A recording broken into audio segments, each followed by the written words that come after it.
Welcome to Bards and Barrels, the podcast for Dungeons & Dragons players new and old. We're just a few 30-something dads who play D&D on the regular. I'm Ross Struess, and I'm joined by my friends and co-hosts Brett Miller and Phil Boone. We'll be exploring the world of Dungeons & Dragons in each episode, sharing our experiences, offering tips and advice for those who play and run this classic game. Don't miss out on us discussing everything from character creation to combat mechanics and even delving into some of the lore behind the game. We'll also be sharing some of our funniest and most memorable moments from our own D&D campaigns. So whether you're a new player just starting out or a seasoned veteran looking to reminisce about your own adventures or just get a new perspective on things, Bards and Barrels has something for everyone. So sit back, grab a drink, and join us as we roll for initiative and embark on this epic adventure. And there's the opening crack. It's time for another episode of Bards and Barrels. I'm Ross, along with me for the ride, as always, Phil and Brett. How's it going, fellas? Doing well, you guys. There's another person here. Yeah, what the heck? Who are you? Who let you in? I snuck in the back door when you weren't looking, so hope that's all right. We do have a guest on the show. Welcome, Anthony. Thank you. Good to be here. Yeah, so we were talking, this has been a while ago, but Brett, Phil, and I were thinking it would be a very interesting to get a slightly different perspective on playing the game, being a part of the game. And so the idea that we came up with was we were going to bring a first-time player on the show, and then eventually we'll bring like a veteran player on the show as well. So tonight's episode is going to be us having a conversation with Anthony, who's only been playing for how long? Only since December, so wow. What's that come out, like 7 months or less, so. Wow, you're still a baby in the D&D world. Yeah, on your intro, you talk about roll initiative. I'm still trying to figure out which dice that is, so that's about how green I am right now. So, okay, with that said, let's jump right in. How did you get involved? Like, what interested you the most to just want to jump into D&D? You know, it's kind of one of those things that you hear like out in the shadows, people playing this stuff over the years, and had never really taken the initiative to try and be part of a group or figure out, who I could join in with and play. And just kind of one of those things that random discussions, somebody's like, hey, you want to come play D&D with us? And I'm like, I'm a nerd. I didn't think I was that nerdy. Welcome to the club. but got invited, and I'm like, sure, let's try this thing. And that was back in just December, so a matter of months ago. And he said the initial invite was just supposed to be for a one shot type thing that kind of turned into a mini campaign, and 3 months later we're still playing the same campaign. And after that he's like, you want to stick around and play more? And I'm like, yeah. so that's kind of where I got my start. So it was a mutual friend, so you had somebody who just was like, hey, you want to get involved kind of deal. Yeah, and I know you'd mentioned it on some of the previous episodes, but it's one of those things that you don't realize how many people, you even mentioned to me tonight before we started recording, another mutual friend that is like, I had no idea. Mm-hmm. For sure. So what type of character are you playing? Currently, I know it's not in the... And you're gonna have to help me through this. That's fine. Just like any other game, like, okay, you roll a Constitution saving throw. Yes, that's the thing. Is that the pointy one with this many sides? So ultimately, I don't think it's in the traditional player's handbook, but a Triton Barbarian is my current character. Okay. Ooh, nice. So my very first character, actually, coming into this completely green, not knowing how much of a challenge it was going to be, it ended up being a half-elf wizard. And of course, when I told the DM that, he's like, wow, that's ambitious. Yeah. Kind of had that panic moment behind it. And so I've ultimately played 3 different characters now. Okay. The first one, of course, was the half-elf wizard. And after that, we did just a little one-shot that he used some of the pre-built characters from Beyond, and I can't actually remember what character I played with that, but currently being I wanted this, doing a full campaign. It's like I want something that I can not have to put as much thought into, that I can be a little bit more creative, and so that's barbarian, and with the world that he was describing, the DM was describing, it's kind of this ring of islands, and what I thought was really creative from him was, if you are on, each island has, one island is clerics, one island is barbarians, one island. So he kind of went around this whole ring, and if you're on your own island, you get a +3, and the further you get away from your island, that can turn into a -3 when you're on the 180 of it. Interesting. Yeah. So it was really. I thought that was a brilliant idea on his part, and so he had described kind of what his thought process was, and around the barbarian island, he's like, and there's these intelligent turtles. I'm like, okay, so that I want to do this, because it's not only barbarian seemed a little bit more with my limited experience. It's like, okay, I can grab a mug from the pub and clobber somebody with it, and not have to really plan out, what I can do at level 1. And so it just kind of fell together and worked out really well. So that's what I'm playing currently. I find it interesting that you basically fell into stuff that we have talked about. It's like starting with a wizard, probably not. I started with a wizard too. I know exactly how you felt, because it's like so overwhelming, just spells after spells to try to understand and keep track of all that is impossible for a first-time player. And then you wisely went to something that we threw out there for first-time players as being like, you should play a barbarian. This is a great low-level class. It gets better as you play it. It's easy to use. It's just, I think that was great. It's a great choice by you. And what worked out well is when we were, getting ready to start this campaign, and we were building our team, kind of like you guys had recommended in your one of your last episodes, was get together as a team. Make sure you've got your somebody with healing. Make sure you've got so as we're going through that, it just worked out well that I had just listened to the Barbarian episode. Perfect. So little plugs here and there, for Thank you. Appreciate that. Pay me later. But anyway, free drinks, man. Yes. Pour me another round. But I had just decided on the Barbarian when that episode came out, so I'm like, oh, sweet. So obviously listened to it, and that actually did help me, trying to figure out where I wanted to go, what the strengths were, and that kind of thing. So let's back up a little bit. Prior to you starting to play Dungeons and Dragons, like you said, you didn't realize you were that nerdy until you actually got started with it. Were there any other barriers in your mind? Was it overly intimidating? What kept you from playing? Was it just not knowing people? What was it? I think it was a combination of not knowing people. I'm a recent transplant to here. English, it's fine. It's fine. I are learning, but out where I'm from, smaller town. You just and I kind of, we talk about 30-something guys with kids. You kind of just get in your group, into your groove, and you don't really expand past that.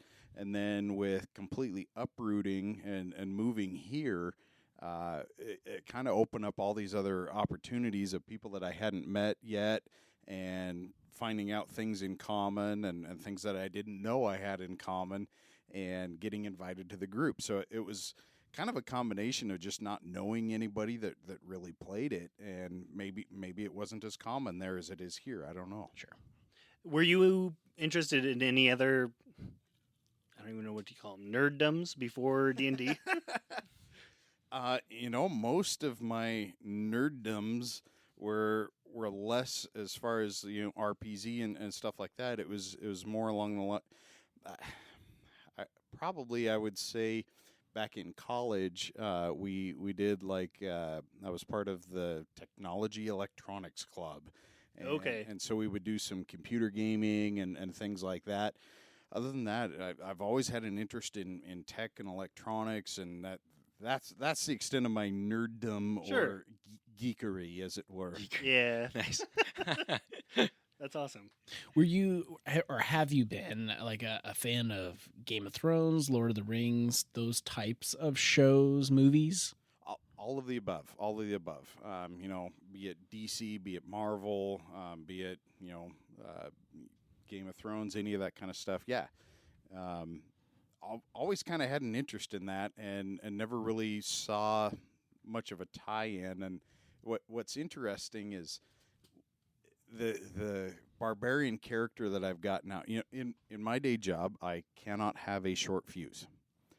And it's kind of interesting that I can kind of live vicariously through my character of when I was trying to form my character. I'm like, you know what? I think I want to have a chaotic neutral with a short fuse, and just kind of live vicariously through that. So you see somebody do something stupid, you're like, okay, I'm done. Like. Chuck stuff at them, or swing it, and the fun part is, I guess as we talk nerdery and geekery, always been kind of a Trekkie, and kind of that's I guess what's helped me picture these things as we go in. So you walk into this otherworldly tavern, as it were. Everybody's chugging down their mugs of male lizard milk or whatever. Oh, no. Whatever it might be. And something goes down and you just grab the mug and you clobber somebody. But it's kind of that I have this picture, it being a Trekkie or Star Wars or in any of these kind of shows that you grew up with. It really helps you, the creative side of your mind of actually picturing what's going on. And that's probably a part of my brain I hadn't really used much in a long time. As a kid, it's you're in this spaceship or all these things. And as a grown man, you just don't really do that. And this kind of becomes that outlet, and you're vicariously living through your character and things that, man, I wish I could, flip that switch and let us know in the comments what kind of drinks you have in your world.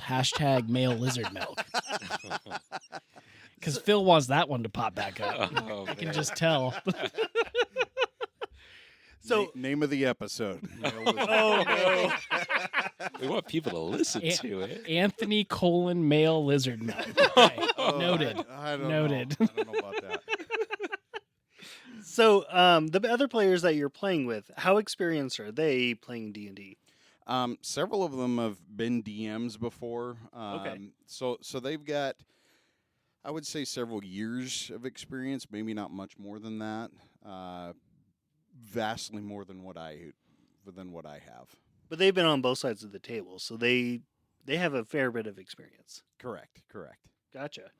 Assuming that they have been really good about helping shepherd you through the rules and the learning process and everything. Absolutely, and I try to respect that too, of knowing that I'm like I said, roll a Constitution saving throw or whatever. I kind of don't know what I'm doing, but I don't want to interrupt the flow if we're in initiative or something like that. So, but they've been really good about, okay, you grab your D8 or whatever it is, and okay, here's what it actually means if you're at disadvantage or advantage or those kind of things. So they've really helped with any of those kind of questions that I've had. I kind of try to limit what I'm asking when we're in the middle of something, just because there's a flow to it. I mean, you don't want to interrupt. It's like the commercial when you get to the cliffhanger when you're watching a show or something. You don't want to do that to the rest of the group. But they've been fantastic of really helping through and showing how. Even when we get through something, I'm like, okay, explain this to me, and they'll be like, okay, so here's what happened. Here's what the rule book says. the DM kind of made a judgment call at that point, and so technically it's not what the rule book said, but it was the DM's decision, and all those things have really helped me. I think it's great that you have a party that's willing to do that. You found a good group. Talking about barriers, I think for new players, that's a problem for them, because if you go, because D&D Beyond, Roll20, they have ways for you to find groups to play in, but you could very easily end up in a group where they don't want to answer questions and they don't want to help you. They just want somebody to hop in and play. And I think equally there too, it's great when an entire group of new players want to jump in and do things too, but you almost run into a similar situation there where if you're all brand new, nobody knows the rules. So you can run into it that way as well. But it's awesome that you found a group that will coach you through all of those pieces, because there's a lot in there. And what's been great about that too, we've got like this Encyclopedia Brown guy. Just if you have a question, okay, what's this spell do, or what if you're this character, what advantage do you have, and can you do X, Y, and Z?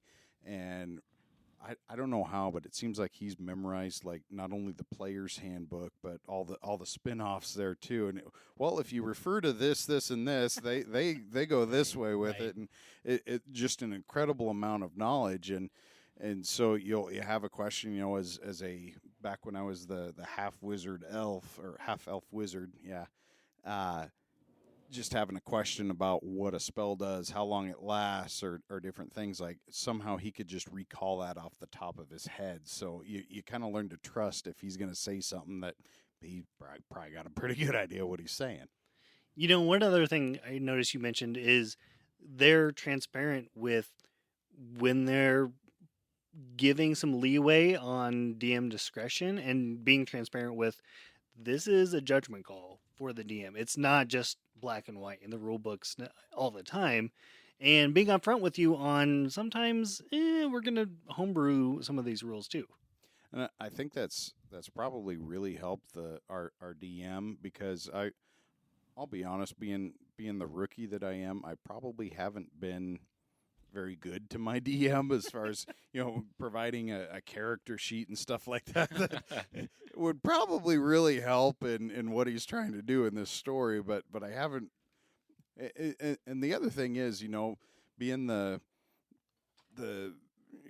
career guy, you don't exactly have a ton of time to spend on character development and things that I dedicate my every other Monday night from 7:30 to 10:30 to D&D.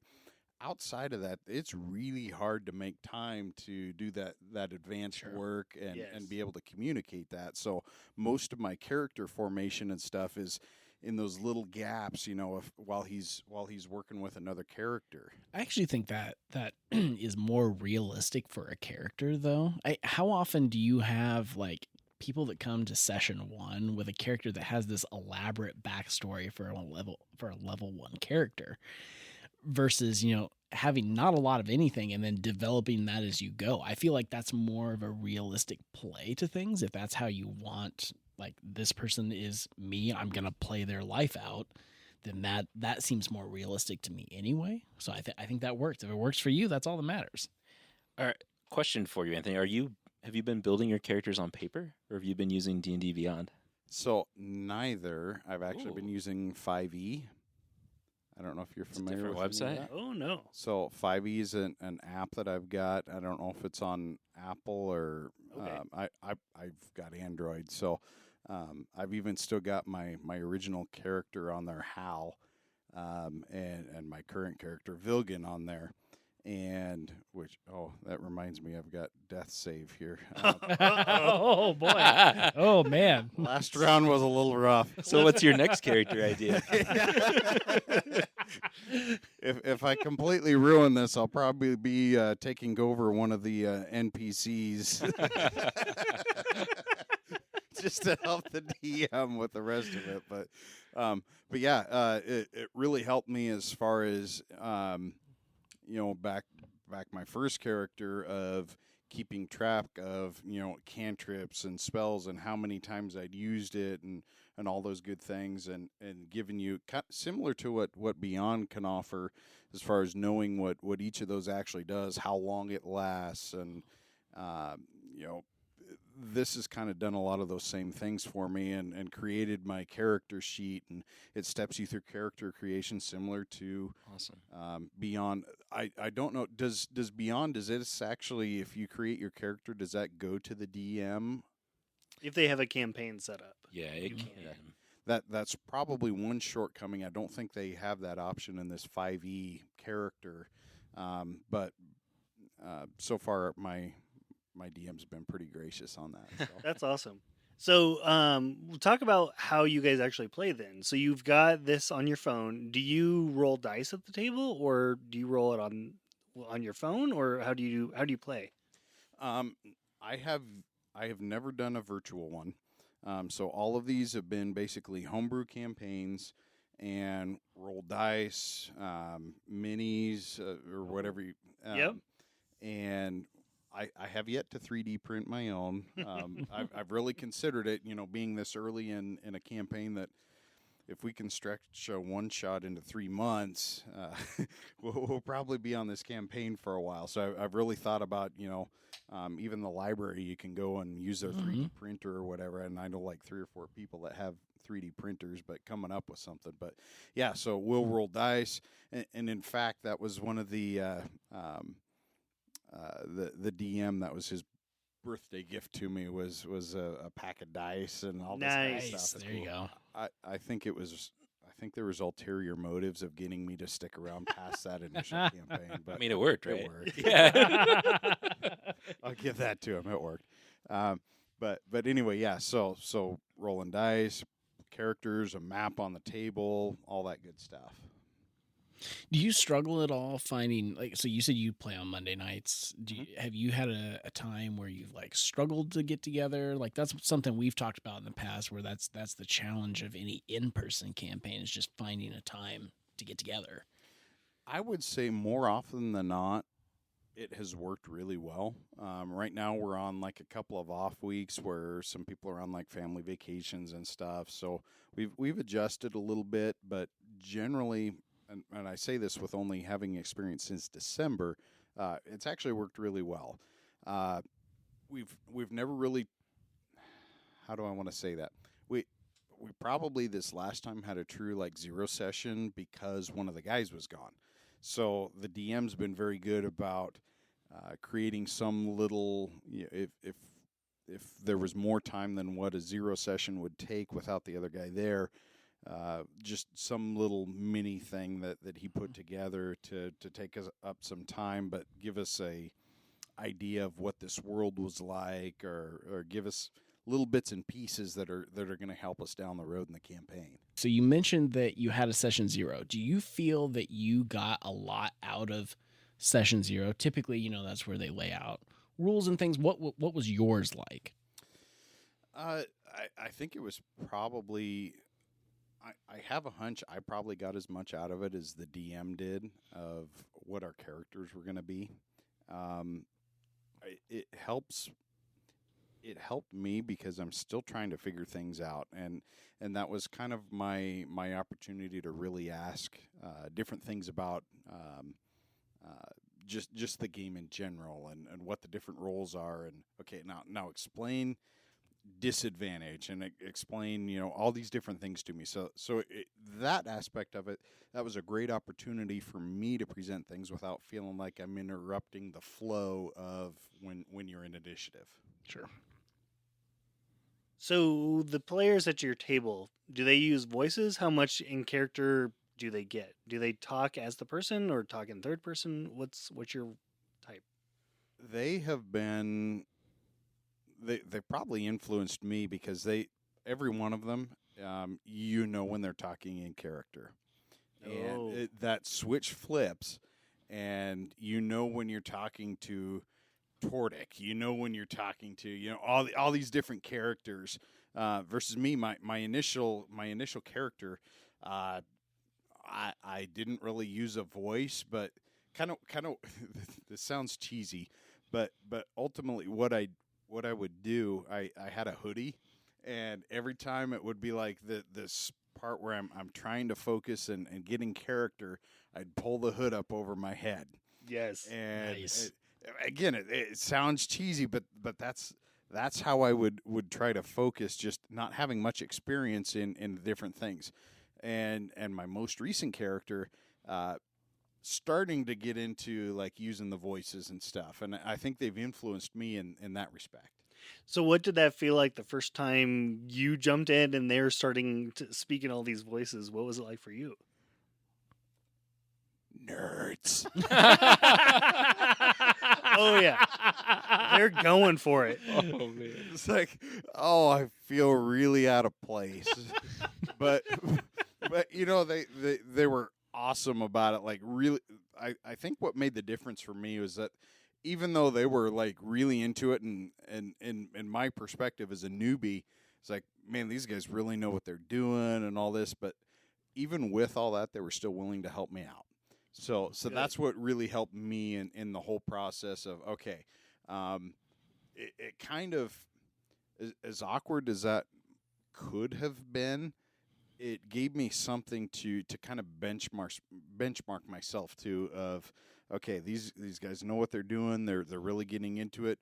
That could be fun. That could be an out, like out of my normal Monday through Friday 8 to midnight or whatever those hours could be, of just that, getting out of myself, actually loosening up and getting into something to take my mind off the day to day.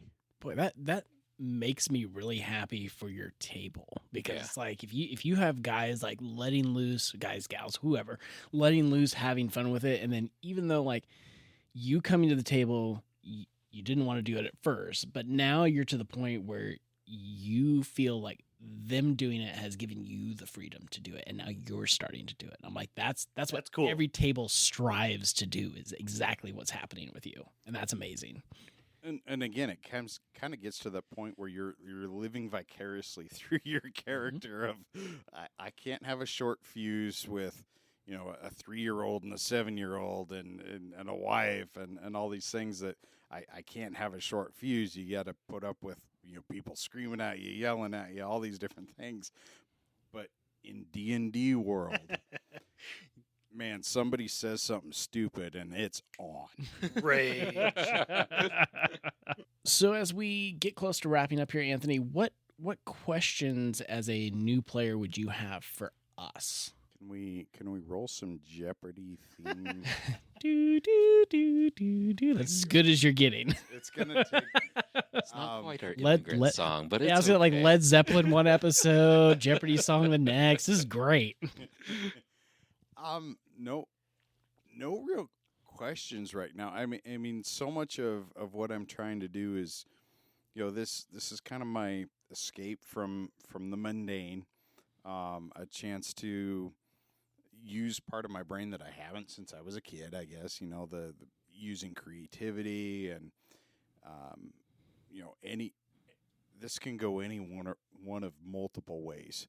I'll never forget in our first campaign, the DM had spent probably hours preparing for, we walked into this little village with probably 10 different buildings, and the DM had come up with something for each of these buildings and the characters associated with them and all these things. And somehow we, as the players, walk into this village, we pick a fight with one person, and we leave. And so, Uh-huh. so Sounds the- about right. so it kind of left him with like, man, that is not what I expected. And so it's, I can't even remember where I was going to go with that story, but the idea that you can be creative, you can go any number of ways with different things, has been fun. It's been a challenge of knowing not only learning the rules, but trying to figure out where my character fits in with the rest of the team, and just creating a rhythm that can be used throughout that campaign. I think that's probably been one of my favorite things about it, is just being to figure all that out as we go. And again, I think I've been really fortunate of the team that's invited me to play with. Just that very willing to teach me things, and I enjoy it. I'm going to put you on the spot a little bit, Anthony, but as a new player, like if you could give one piece of advice to someone that's like looking to play or brand new to playing, what would it be? Oh, that is a fantastic question that I wasn't expecting. Kind of like those job interview questions that you got prepared what you know you're going to be asked, and then this thing comes out of left field. And That's what we do here at Bards and Barrels, cutting edge of D&D jobs. That's right. For new players, it would definitely be don't be afraid to ask the questions. Everybody has to start somewhere, and hopefully you're in a group that's willing to help explain things to you.